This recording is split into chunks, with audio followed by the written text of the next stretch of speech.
क्लैब्यमास्मगमः पार्थ नैतत्त्वय्युपपद्यते क्षुद्रम् हृदय दौर्बल्यम् त्यक्त्वोत्तिष्ठ परन्तप।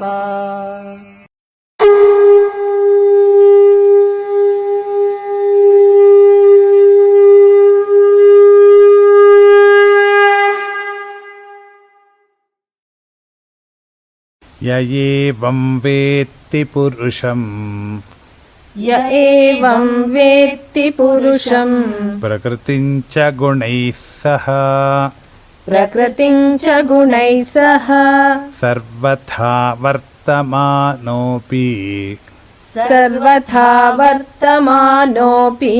न स भूयोऽभिजायते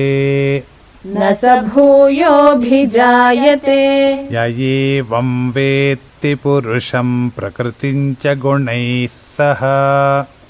य एवं वेत्ति पुरुषं प्रकृतिं च गुणैः सह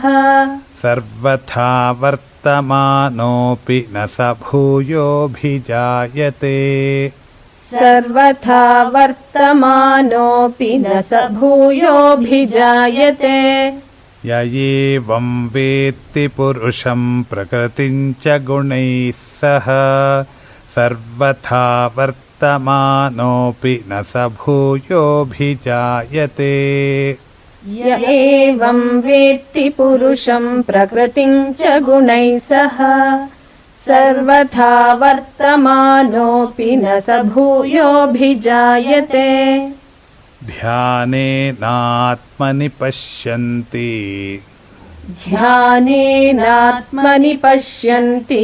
केचिदात्मानमात्मना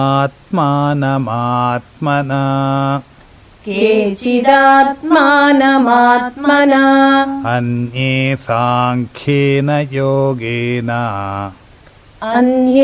साङ्ख्येन योगेन कर्मयोगेन चापरे ध्यानेनात्मनि पश्यन्ति केचिदात्मानमात्मना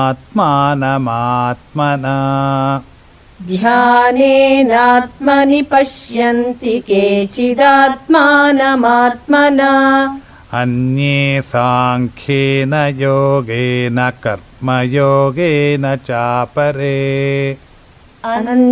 साङ्ख्येन योगेन कर्मयोगेन चापरे ध्यानेनात्मनि पश्यन्ति केचिदात्मानमात्मना अन्ये साङ्ख्येन योगेन कर्मयोगेन चापरे ध्यानेनात्मनि पश्यन्ति केचिदात्मानमात्मना अन्ये साङ्ख्येन योगेन कर्मयोगेन चापरे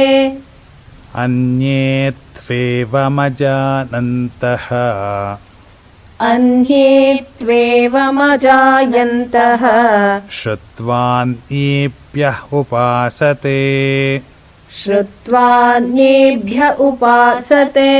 तेऽपि चातिरन्त्येव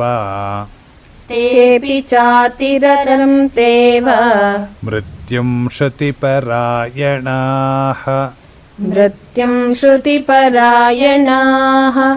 अन्ये त्वेवमजानन्तः श्रुत्वान्येभ्यः उपासते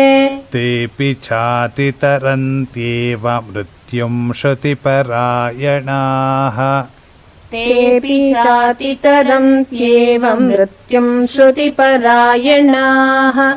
अन्ये त्वेवमजानन्तः श्रुत्वान्येभ्यः उपासते तेऽपि चातितरन्त्येव मृत्युं श्रुतिपरायणाः अन्ये त्वेवमजानन्तं श्रुत्वान्येभ्यः उपासते तेऽपि चातितरन्त्येव मृत्युं श्रुतिपरायणाः यावत् सञ्जायते किञ्चित् यावत् सञ्जायते किञ्चित् सत्त्वं स्थावरजङ्गमम् सत्त्वं स्थावरजङ्गमम् क्षेत्रक्षेत्रज्ञसंयोगात् क्षेत्रक्षेत्रज्ञसंयोगात् तद्विद्धि भरतर्षभ तद्विद्धि भरतर्षभ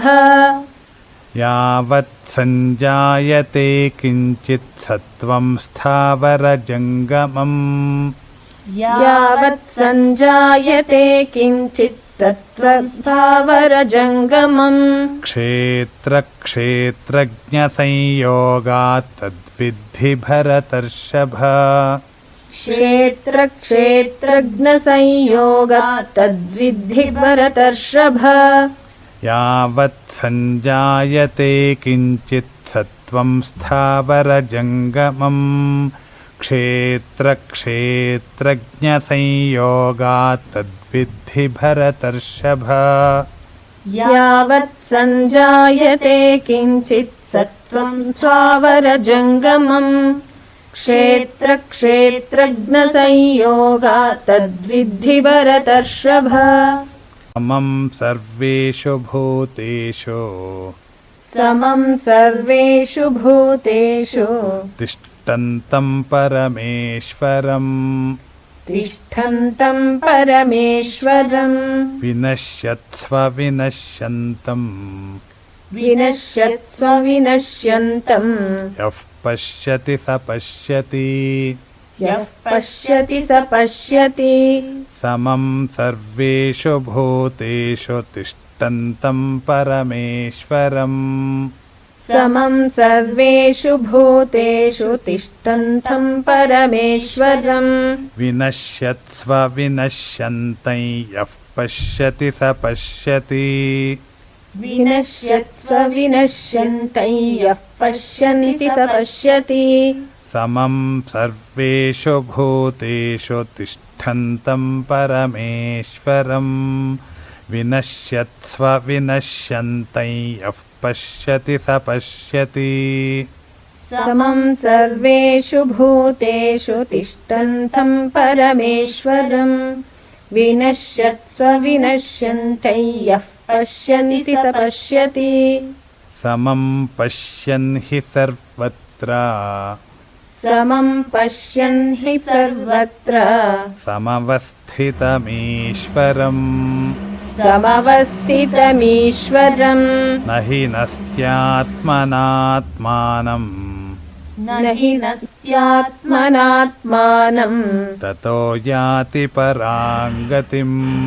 ततो याति परां गतिम् समं पश्यन् हि सर्वत्र समवस्थितमीश्वरम् समं पश्यन् हि सर्वत्र समवस्थितमीश्वरम् न हि नस्त्यात्मनात्मानं ततो याति परां गतिम् न हि नस्त्यात्मनात्मानं ततो यान्ति परां गतिम् समं पश्यन् हि सर्वत्र समवस्थितमीश्वरम् न हि नस्त्यात्मनात्मानं ततो याति परां गतिम् समं पश्यन् हि सर्वत्र समवस्थितमीश्वरम् न हि नस्त्यात्मनात्मानं ततो यान्ति परां गतिम् प्रकृत्यैव च कर्माणि प्रकृत्यैव च कर्माणि क्रियमाणानि सर्वशः क्रियमाणानि सर्वशः यः पश्यति तथात्मानम् यः पश्यति तथात्मानम् अकर्तारं स पश्यति अकर्तारं स पश्यति प्रकृत्यैव च कर्माणि क्रियमाणानि सर्वशः प्रकृत्यैव च कर्माणि क्रियमाणानि सर्वशः यः पश्यति तथात्मानमकर्तारं स पश्यति यः पश्यति तदात्मानमकर्तारं स पश्यति प्रकृत्यैव च कर्माणि क्रियमाणानि सर्वशः यः पश्यति तथात्मानमकर्तारं स पश्यति प्रकृत्यैव च कर्माणि क्रियमाणानि सर्वशः यः पश्यति तदात्मानमकर्तारं स पश्यति यदा भूतपृथग्भावम् यदा भूतपृथग्भावम् एकस्थमनुपश्यति एकस्थमनुपश्यति तत एव च विस्तारम् तत एव च विस्तारम् ब्रह्म सम्पद्यते तदा ब्रह्म सम्पद्यते तदा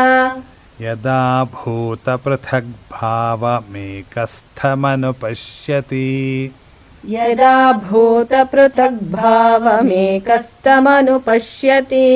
तत एव च विस्तारम् ब्रह्म सम्पद्यते तदा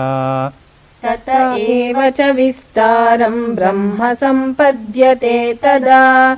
यदा भूतपृथग्भावमेकस्थमनुपश्यति तत एव च विस्तारम् ब्रह्म सम्पद्यते तदा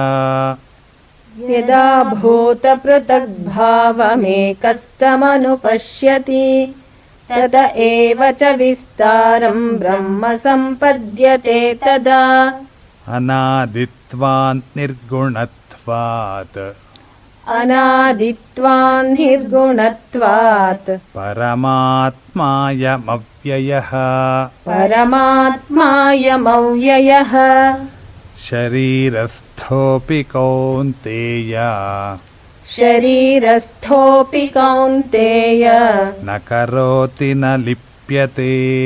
न करोति न लिप्यते अनादित्वात् निर्गुणत्वात् परमात्मायमव्ययः अनादित्वान् निर्गुणत्वात् परमात्मायमव्ययः शरीरस्थोऽपि कौन्तेय न करोति न लिप्यते शरीरस्थोऽपि कौन्तेय न करोति न लिप्यते अनादित्वात् निर्गुणत्वात् परमात्मायमव्ययः शरीरस्थोऽपि कौन्तेय न करोति न लिप्यते अनादित्वान् निर्गुणत्वात् परमात्मायमव्ययः शरीरस्थोऽपि कौन्तेय न करोति न लिप्यते यथा सर्वगतं सौक्ष्म्यात् यथा सर्वगतं सौक्ष्म्यात् आकाशं नोपलिप्यते आकाशं नोपलिप्यते सर्वत्रावस्थितो देहे सर्वत्रावस्थितो देहे तथात्मानोपलिप्यते तथात्मानोपलिप्यते यथा सर्वगतं सौक्ष्म्यादाकाशं नोपलिप्यते यथा सर्वगतं सौक्ष्म्यादाकाशं नोपलिप्यते सर्वत्रावस्थितो देहे तथात्मानोपलिप्यते सर्वत्रावस्थितो देहे तदात्मानोपलिप्यते यथा सर्वगतं सौक्ष्म्यादाकाशं नोपलिप्यते सर्वत्रावस्थितो देहे तथात्मानोपलिप्यते यथा सर्वगतं सौक्ष्म्यादाकाशं नोपलिप्यते सर्वत्रावस्थितो देहे तथात्मानोपलिप्यते यथा प्रकाशयत्येकः यथा प्रकाशयत्येकः कृत्स्नल्लोकमिमं रविः कृत्स्नल्लोकमिमं रविः क्षेत्रं क्षेत्री तथा कृत्स्नम् क्षेत्रं क्षेत्री तथा कृत्स्नं प्रकाशयति भारत प्रकाशयति भारत यथा प्रकाशयत्येककृत्स्नल्लोकमिमं रविः यथा प्रकाशयत्येककृत्स्नल्लोकमिमं रविः क्षेत्रं क्षेत्री तथा कृत्स्नं प्रकाशयति भारत क्षेत्रं क्षेत्री तथा कृत्स्नं प्रकाशयति भारत यथा प्रकाशयत्येकः कृत्स्नल्लोकमिमं रविः क्षेत्रं क्षेत्री तथा कृत्स्नं प्रकाशयति भारत यथा प्रकाशयत्येकः कृत्स्नल्लोकमिमं रविः क्षेत्रं क्षेत्री तथा कृत्स्नं प्रकाशयति भारत क्षेत्रक्षेत्रजयोरेवम् क्षेत्रक्षेत्रजयोरेवम् अन्तरं ज्ञानचक्षुषा अन्तरं ज्ञानचक्षुषा भूतप्रकृतिमोक्षं च भूतप्रकृतिमोक्षं च ये विदुर्यान्ति ते परम् ये विदुर्यान्ति ते परम् क्षेत्रक्षेत्रजयोरेवमन्तरं ज्ञानचक्षुषा क्षेत्रक्षेत्रजयोरेवमन्तरं ज्ञानचक्षुषा भूतप्रकृतिमोक्षं च ये विदुर्यान्ति ते परम् भूतप्रकृतिमोक्षं च ये विदुर्यान्ति ते परम् क्षेत्रक्षेत्रजयोरेवमन्तरं ज्ञानचक्षुषा भूतप्रकृतिमोक्षं च ये विदुर्यान्ति ते परम् क्षेत्रक्षेत्रजयोरेवमन्तरं ज्ञानचक्षुषा भूतप्रकृतिमोक्षं च ये विदुर्यान्ति ते परम् ॐ तत्सदिति श्रीमद्भगवद्गीतासूपनिषत्सु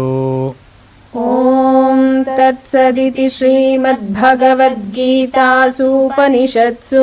ब्रह्मविद्यायां योगशास्त्रे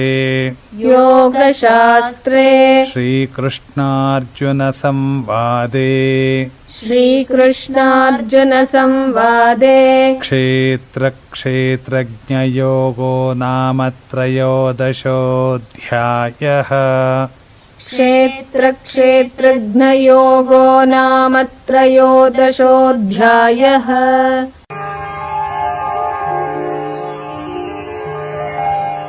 य एवं वेत्ति पुरुषम् प्रकृतिम् च गुणैः सह सर्वथा वर्तमानोऽपि न स भूयोऽभिजायते ध्यानेनात्मनि पश्यन्ति केचिदात्मानमात्मना अन्ये साङ्ख्येन योगेन कर्मयोगेन चापरे अन्ये त्वेमवजानन्तः श्रुत्वान्येभ्य उपासते तेऽपि चातितरन्त्येव मृत्युम् श्रुतिपरायणाः यावत् सञ्जायते किञ्चित् सत्त्वम् स्थावरजङ्गमम् क्षेत्रक्षेत्रज्ञसंयोगात् तद्विद्धि भरतर्षभ समम् सर्वेषु भूतेषु तिष्ठन्तम् परमेश्वरम् विनश्यत्स्व विनश्यन्तम् यः पश्यति स पश्यति समम् पश्यन् हि सर्वत्र समवस्थितमीश्वरम् न हि नस्त्यात्मनात्मानम् ततो याति पराम् गतिम् प्रकृत्यैव च कर्माणि क्रियमाणानि सर्वशः यः पश्यति तथात्मानम् अकर्तारम् स पश्यति यदा भूतपृथग्भावम् एकस्थमनुपश्यति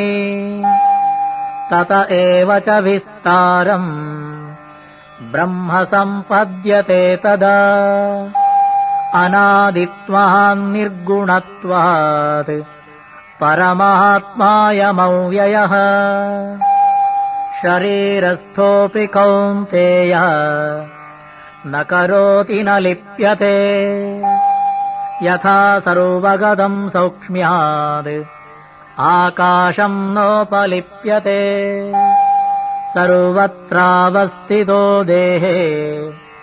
तथात्मानोपलिप्यते यथा प्रकाशयत्येकः कृत्स्नम् लोकमिमम् रविः क्षेत्रम् क्षेत्रे तथा कृत्स्नम् प्रकाशयति भारत क्षेत्रक्षेत्रज्ञयोरेवम् अन्तरम् ज्ञानचक्षुषा भूतप्रकृतिमोक्षम् च ये विदुर्यान्ति ते परम् ॐ तत्सदिति श्रीमद्भगवद्गीतासु उपनिषत्सु ब्रह्मविद्यायाम् योगशास्त्रे श्रीकृष्णार्जुनसंवादे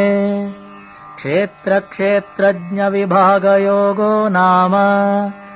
13 त्रयोदशोऽध्यायः।